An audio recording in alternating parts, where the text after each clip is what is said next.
in the school's garden today. It's beautiful. It was a really cold morning. It was quite foggy.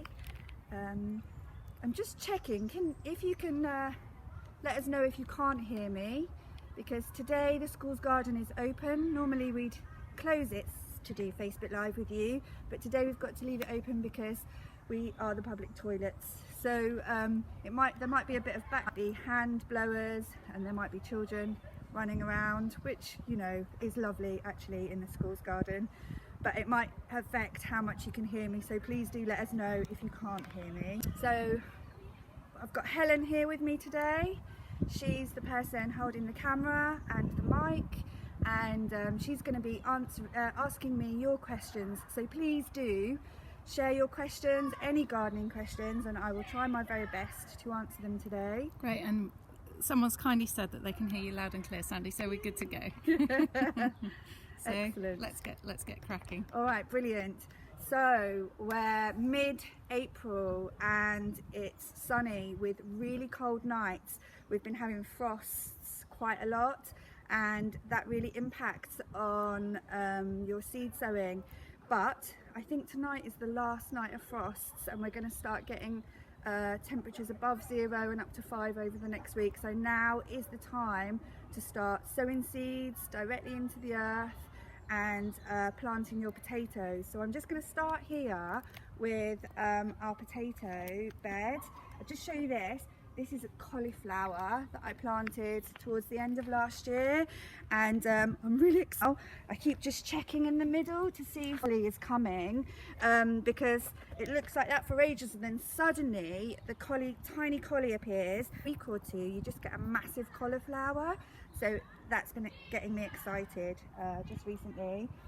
I planted my first early potatoes at the end of March, and I did a row that was dig like this, and then a row that was no dig. So the no dig row, I just put potatoes directly on top, and then I put compost on top of them. But I didn't touch my no dig row. I'm not sure why that is. So anyway, I am replacing my dig row of potatoes with main crop potatoes. So normally I plant my of March, beginning of April, and then you have and then you have main crop potatoes, and they're really cool potatoes. I love these potatoes because they taste really nutty, and they're sort of slightly pink, very big. You don't actually have to chit any potato very much, and I think that's often the case with main crops, waiting to chit. Also, the thing with main crop potatoes, let's put 30 centimetres apart, which is a ruler, which I'd say is about that much, and main crop you put 40 centimetres apart, which I'd say is about that big, 10 centimetres bigger than a ruler.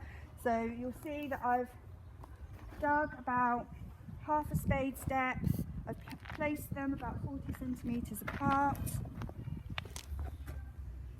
Yeah, and then I just cover them up. Now I'm just going to use a rake to pull the soil over. Sorry, I'll just grab my rake. And Sandie, whilst you're doing that, a question from Anna: does the compost from last year need to be changed or replenished? So in raised beds, what you'll find is that the compost sinks down, and also with no dig gardening, with both raised beds and no dig gardening, it's always a good idea just to add some on top. It doesn't have to be loads, but you know, it doesn't go a long way, so you know, you do need quite a bit. So the answer to that is yes, do add more compost each year. Just top it up. You don't need to dig it in if you're doing no dig gardening. And how much compost, Sandie, would you put on top in terms of depth? About that much. Okay.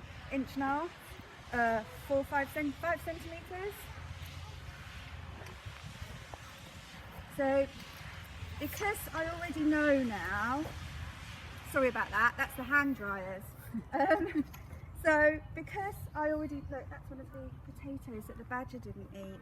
There you go, that's how much growth it would have had in the last week, 2 weeks rather. And would that growth have been affected by frost? Yeah, so they are tender.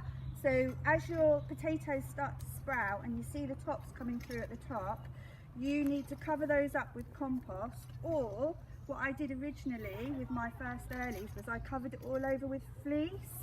So goodness knows why they wanted to eat the the dig potatoes and not the no dig ones, but they must have been tastier for some reason.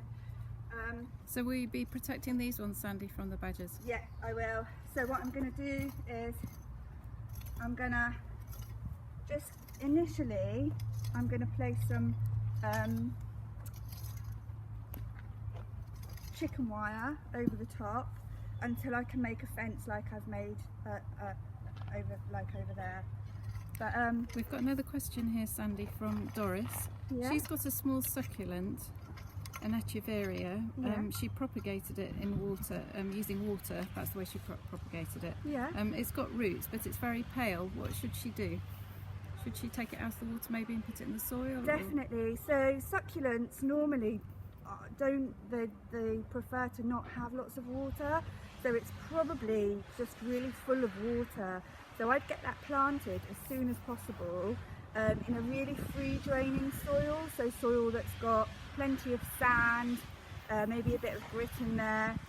Yeah, I'd get that planted into soil and then water it in, but then don't keep watering it.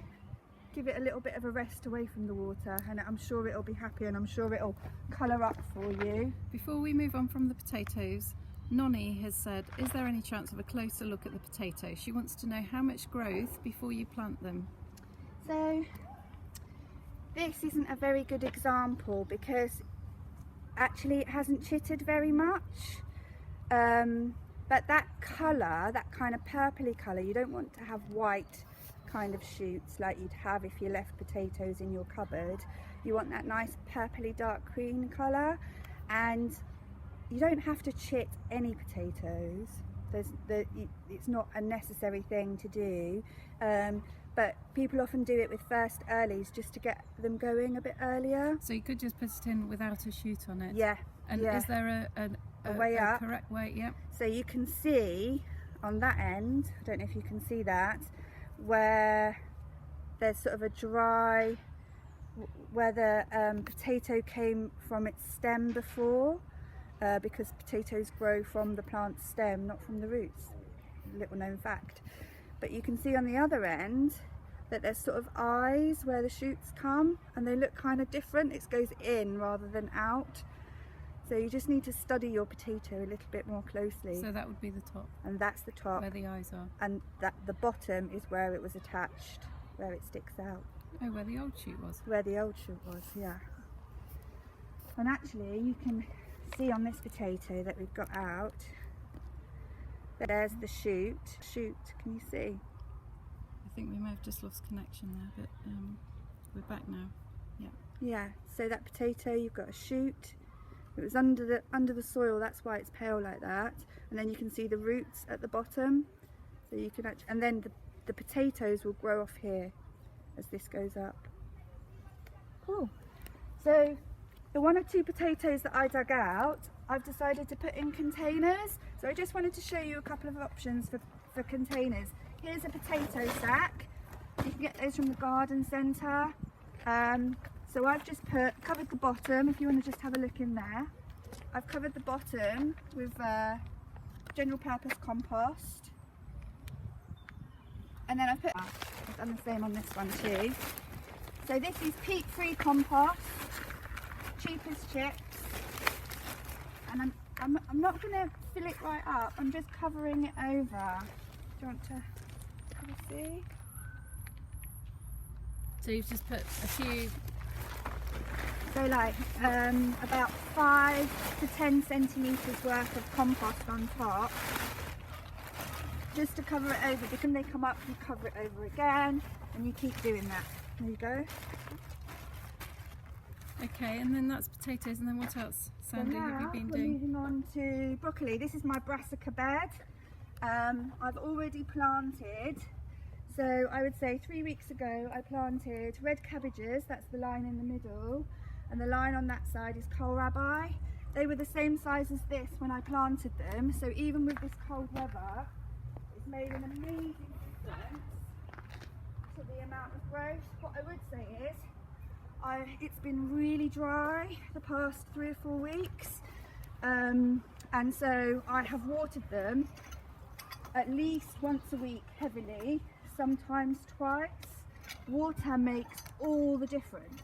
I can't tell you how much difference watering makes. If you don't water, they'll just sit there, not happy, looking at you as if to say, I'm dying.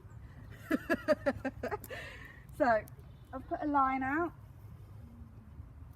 and then these are my brassicas. Now the reason why I've decided to show you brassicas today, You're looking for your trail. Is because there's a special way of planting them that's really important.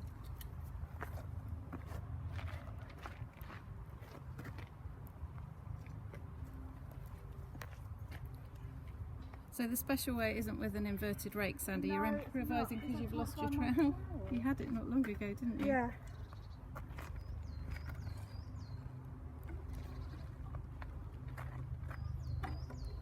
Bear with me. Oh, there it is. Good. Lovely.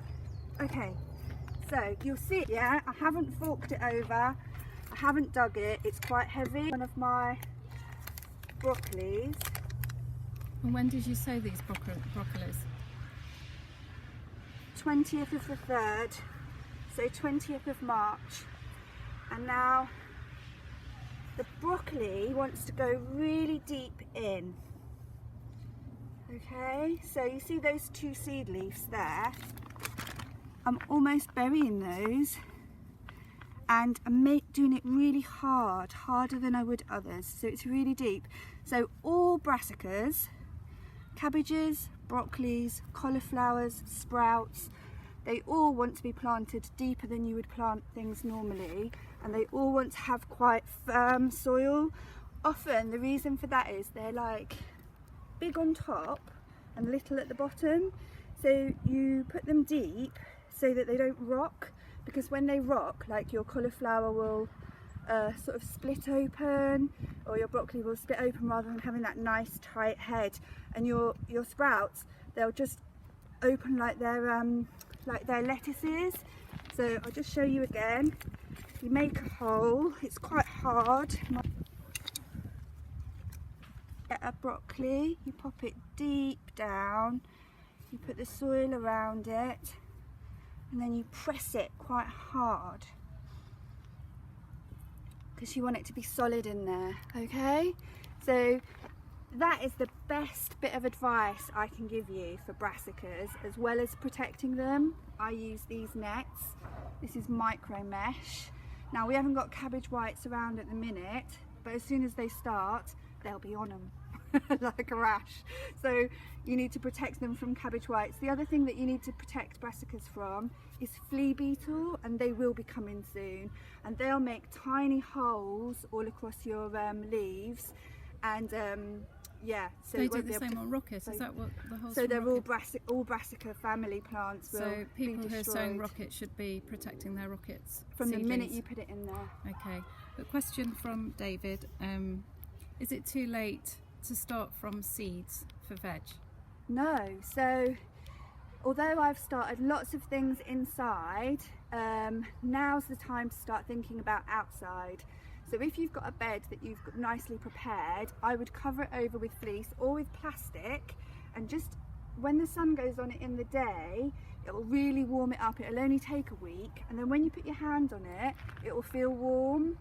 It will feel warm to the touch, and that's when you want to start sowing. It's actually not cold now, even though it was -2 overnight last night. My soil doesn't feel cold when you put your hand for on people it. who haven't got ahead and got their broccoli seedlings like you have, yeah, you can still sow them indoors into cell trays like this. Some people make a seed bed outside and do it outside. I personally don't do that, mostly because of space and because I think you can protect them, those tiny plants, better indoors until they're sort of more substantial and ready to go out. So you wouldn't direct sow lettuce or anything like So that? yeah, now's the time. So where I would have said in March, probably not great to sow outside, it's too cold, they won't germinate. Now is ideally the time to start sowing outside. So here, for example, I'll put some lines in between my cabbages and I will sow radishes. So radishes will be within a month ready to pick, a month to 6 weeks they'll be ready to pick, and so it'll be sort of an intercrop, so to use this space a bit quicker, and they'll germinate straight away because the temperatures overnight within the week are going to be over 5. So now's the time. Are there other examples, Sandie, of things that you would direct sow at this time of year? So at home I am sowing all of my sort of cutting flowers. There's things, all the pretty flowers that I want to have in my garden, I'm starting to sow those outdoors. You can sow lots of your herbs outside, so chives, parsley, things like that, radishes, even things like spring onions. The main things that I wouldn't sow outside at the moment are things that are tender. So my tomatoes are already quite big, they're about that big, but they're protected in a greenhouse because they're tender, and they won't be brought out until mid-May. But things like courgettes, cucumbers, pumpkins, beans, sweet corn, all of those things could easily be damaged by a frost that catches you unaware, so don't sow those directly outside now. Sow those in containers now, and they'll be ready by mid-May. They'll be a perfect size to put out into the garden. So this weekend they're the sorts of things that would be ideal to Definitely, get sowing inside. that's what I would be doing, Okay. for sure. So I'm going to show you some seed sowing whilst we're still here. These are some of my seedlings that are ready to go in today. I've got beetroot, spinach, lettuce, these are spring onions, celeriac, and I'm just going to prick out those strawberries ready to plant on later in the year.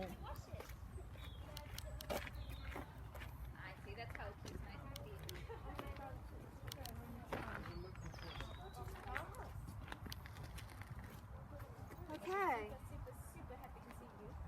So, like I said, so if there's background noise, that's because the toilets are in the school's garden, so we weren't able to close the door today. So here I've got my lettuce and carrot bed. Lettuces and carrots are really good things to grow together. For that is, lettuces don't have deep roots, so they'll take sort of the moisture and the food from high up, whereas carrots grow really deep, so they're happy to get food from lower down. So you can see I've put this one here is going to be for lettuces. So there's my lettuce seedlings, and I'll plant them much as I did the cabbages, and I do tend to plant my lettuces a little bit deep as well, because you'll see when you look at the seedling that the stems are quite fragile, and so they can be a bit tippy, so I tend to plant them a bit deep. So I am pulling a drill along this line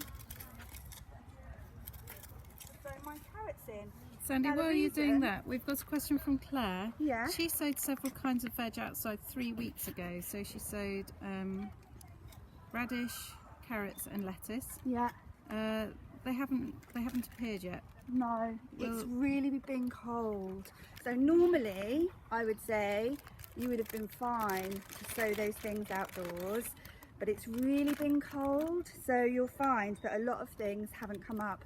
The other thing is, it's been super dry.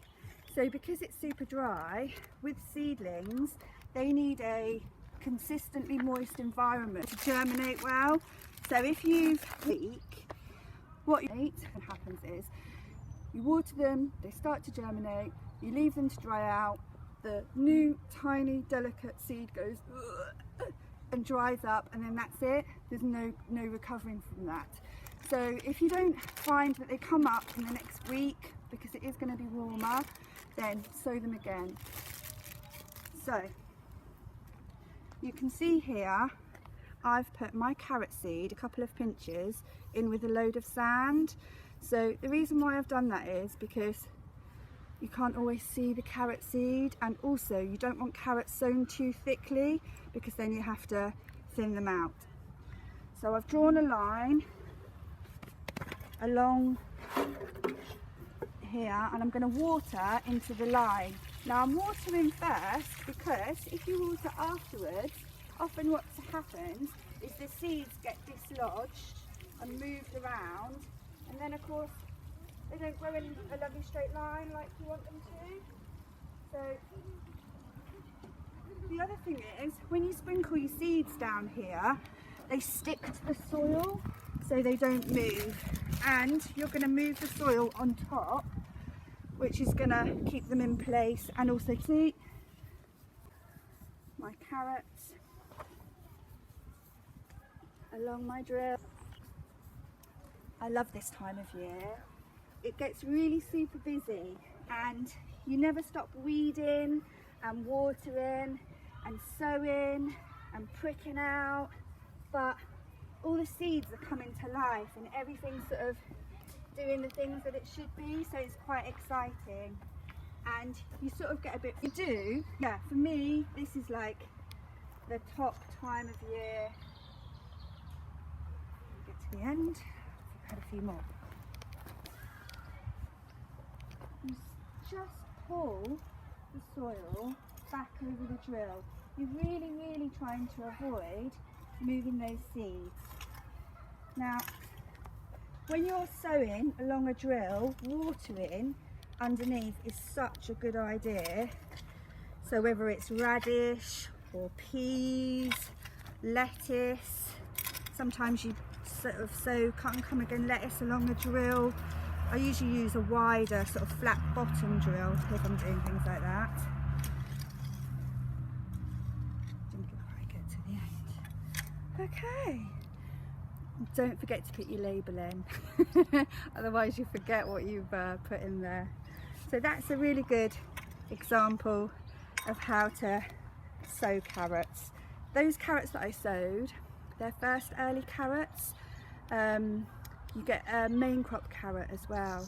So you can sow carrots from like mid-March, and what happens every 4 to 6 weeks over the summer, so that you get a consistent amount of carrots come in, and then you called nice early carrots. But then later on in the year I'll sow Chantenay red core, and they're my favourites.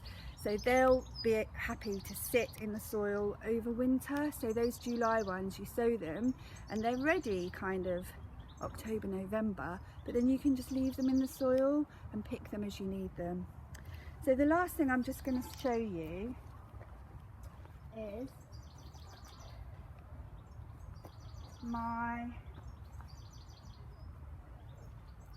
this is where I fall over. And this is pest protection again, yeah, this Sandie. is to stop the deer, probably mostly, eating my new seedlings. So here, this is my onion bed. I've actually got garlics in here. I planted these garlics in, I'd say November, and they're actually looking lovely. And did you really direct happy. sow those, Sandie, or So did you what put I those did, in? I put them in cells actually, and I always do it. I put a little garlic clove in all in cells, and then when the roots fill up in here, I put them and then plant them in rows. And the reason why I do that is one of the pests that that garlic and onions have is birds, and so you plant them, and as soon as they start shooting them, the bird whips them out, and you're forever pushing them back in, and they're pulling them out and you're pushing them in. But when you get the roots started before you plant them in a cell like this, it just stops them from being able to pull them out. They're more solid in the ground. So that's another little trick.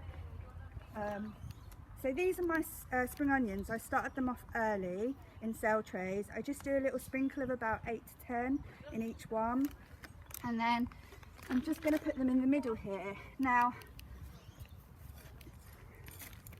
so the soil is much lighter here, lush, because I topped the compost. But look at those roots.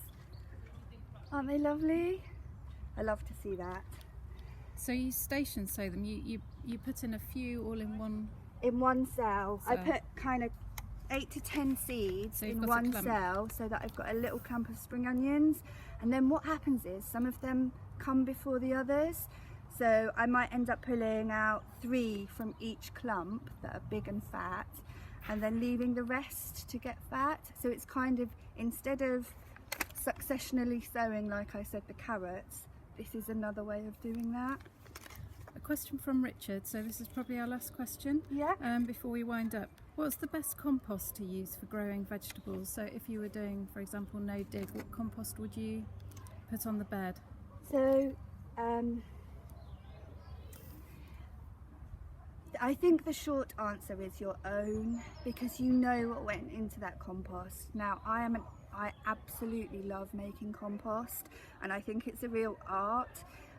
So my view is that if you make your own, you know what vegetables, you know what muck, you know what other bits you've put in it, so you know what you're getting. The problem is when you buy compost in, it could be from where they've used chemicals or been spraying. That's sometimes a problem. But whilst I am saying your own is the best, if you haven't made your own yet, just start doing it now. You can get like free or very cheap compost from the council, and it's just green waste that people have, you know, put in their green waste bins, and the council heat it up so that it doesn't have pests and diseases in it, and you can get that really cheaply in most areas, and that's a great way to get compost until you've made enough or made your own. And if you were starting to make your own compost, then when will that be ready? So it depends what you put in it. If you chop the bits up small, when you put them in, your compost will change really quickly. I could do a whole session of Facebook Live on compost, because there's a real art to making it, but it needs warmth, it needs water, it needs air, and the quality of the stuff you put in will mean the quality of what you get out, to be fair. Okay, so you're going to sow the spring onions, and then is there anything else people need to do this weekend or over the next until we do another live in a month's time? Sowing. Whether it's indoors or outside, get sowing. There's only a short window, so sow seeds as much as you can. Water now, because it's so dry. Really try to get everything watered, and keep watering, because as you walk around every other day watering your plot, you'll see where the pests are, you'll see where there's problems, and that's really the art of growing good vegetables, is monitoring your crops and looking after them as if they was little babies. Lots of thank yous, Sandie. Oh, I really enjoyed it today. It's lovely to be gardening in the sun. Thanks everybody for coming, and I really like answering your questions. I hope you can join us again in about a month to 6 weeks, so mid to late May, and hopefully we'll be planting some tender veg then, so I'll give you some tricks and tips on growing those. So if people in the meantime want to sow their own tender veg inside, yeah, absolutely, get those beans in for sure. Now's the time. Thank you. See ya.